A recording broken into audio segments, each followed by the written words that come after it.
Hey, what's going on, everybody? This is JD and I'm back with another video. Today I'm going to be talking about early release Jordans, and this is actually a video response to my man IDSolecreator. So if you haven't already, go ahead over to his channel, subscribe, show the man some love. He's got a lot of great videos, a lot of good content, very good quality on his videos, and he's got some fly kicks over there. So I'll put a link in the description over to his channel so you can go ahead and subscribe, show him some love. Now, in his last video, he was talking about early release J's, and he's like, I think they're fake, but a lot of people think they're real. Some people think they're B grades. So I'm going to respond to that. So what I have in front of you here is a pair of Concords. Everybody's seen these. It's just Air Jordan 11 Concords. They dropped Christmas time 2011. Nothing major, right? But the reason I'm highlighting these shoes is because this is actually an early release pair. This is a pair that I got from a particular website, and if you're curious about that website, go ahead and check out my very first YouTube video, and you'll see the video that I put up when I first got these. The purpose of that video wasn't to brag or boast and to say, hey, look what I got early, trying to show them off. No, it wasn't for that. The reason I showed these shoes was because I was trying to help some other people out. Pretty much, this is the product that I got from this company. If you're happy with the way this product looks, go ahead and go check them out, pick them up. If you're not pleased with what I'm showing you, that'll let you know that you don't need to spend your money there. So, when it comes to early release Jordans, there's a lot of things that you need to take into consideration. For this particular pair, I'm actually happy with it. Is it perfect? Absolutely not. I've got friends that have gotten Concords from Foot Locker, from Finish Line, from Champs, and from East Bay. Some look better than this pair, some look worse than this pair. And there's a few reasons for that. So let's talk about the timeline, right? So around Christmas time is when this shoe came out. Now, go back a few months before that. Let's talk about June, July, August time frame. That's when Nike and Jordan Brand got together and said, hey, let's start putting out the very first production run of these shoes. Let's go ahead and start producing them in limited quantities. That way we can kind of identify the areas that need to be addressed. So that's when they started putting the shoe together, and that first run started coming out. Boom, boom, boom. Right? Now they looked at those shoes and they said, okay, this toe cap needs a little bit of work. The shape isn't just right. I don't like the cut on the patent leather here. I don't like the way that toe cap looks. It's a little too clear. Let's go ahead and make that a little more opaque. This doesn't line up. The silhouette isn't just right. So on and so forth, right? So they produce them just so they can see the product that they're going to put out.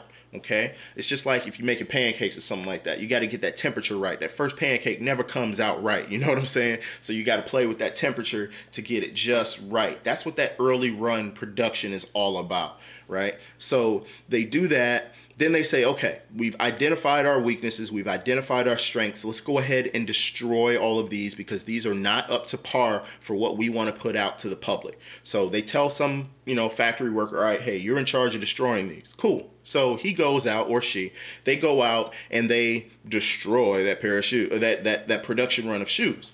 But in reality, all those shoes go into the back of a truck and go to some other factory where they're then sold, for lack of a better phrase, on the black market.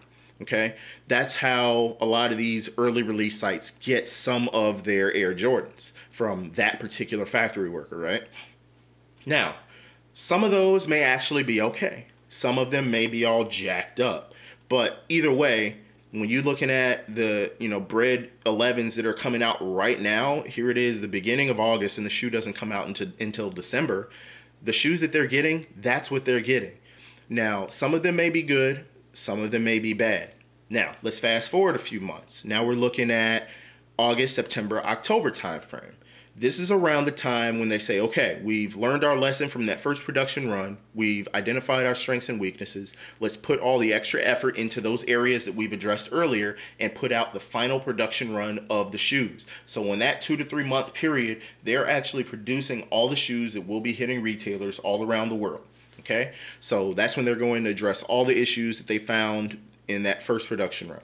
So after they produce all these shoes, they're going to have to send them through quality assurance.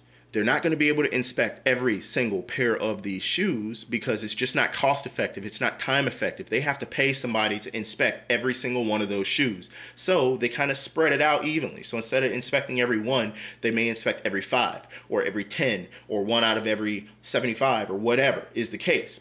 So when they do that, if they happen to find a discrepancy or a flaw or a reason to pull it off of the production line, not only are they going to pull that particular shoe out, but they're going to pull a small portion of the shoes before and after that particular shoe, because they have to play the averages to say, okay, chances are if this one is messed up, there may be some around it that have the same kind of flaw.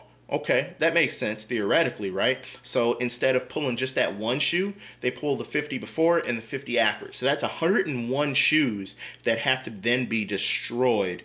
And I mean destroyed in the same manner as that first production run got destroyed. Okay, so here they are. Now they're on the black market. So out of the entire production run, let's say that 5% of the shoes that they inspect are defective.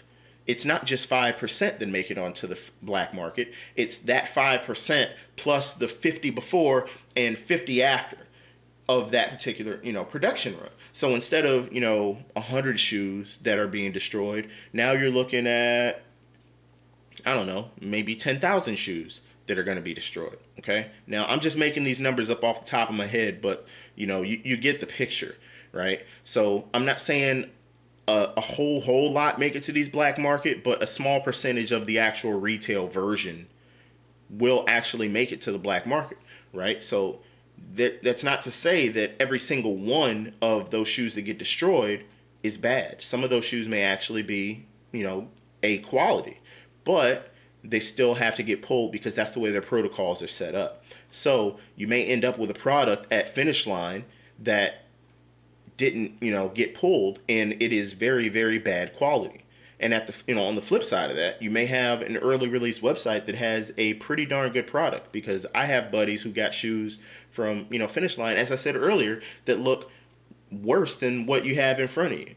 So it's pretty much luck of the draw, and it's whether you want to spend your money early. If you don't want to deal with camping out, you don't want to deal with release day nonsense, I'd say roll the dice. But keep in mind that you may not be getting what the finish line gets. And also, if you're going to spend your money early, don't get all salty when your buddy has the same shoe. It's like, man, why does your joint look all messed up?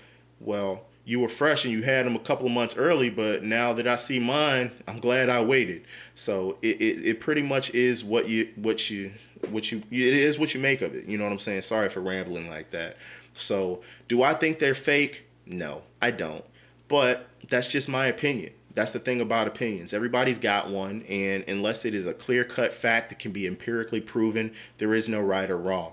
As far as the Jumpman Jockton thing, with the, R that has a little tail piece of it missing and it looks like a Q, it's a man-made product. It's not going to be perfect. So if that stitching doesn't go down on that particular letter to make it fully look like an R, it is what it is. I mean, I'm not going to sit here and say it's fake just because it's missing that. If you get a burger and they forget to put pickles on it, is that a fake burger? No, it's the actual product is just not complete. So I'm not going to say that a Jordan is fake just because it's got a little piece of that R missing and it looks like a Q. That's my personal opinion, not taking any shots. That's just how I feel about it. And if you disagree, that's cool. We're entitled to our opinions, and I can respectfully disagree with somebody. Just because I don't agree with what you're saying doesn't mean I hate you as a person. It just means I just don't think the same way you do. If we all thought the same, life would be real boring. You dig? So that's all I got. That's my piece on it. Check out IDSolecreator's channel. Make sure you hit that like button if you enjoy my content. Rate my video, subscribe, hit that subscribe button. That way you'll know anytime I drop a new video. It's your boy JD. I'll let you guys later. Peace.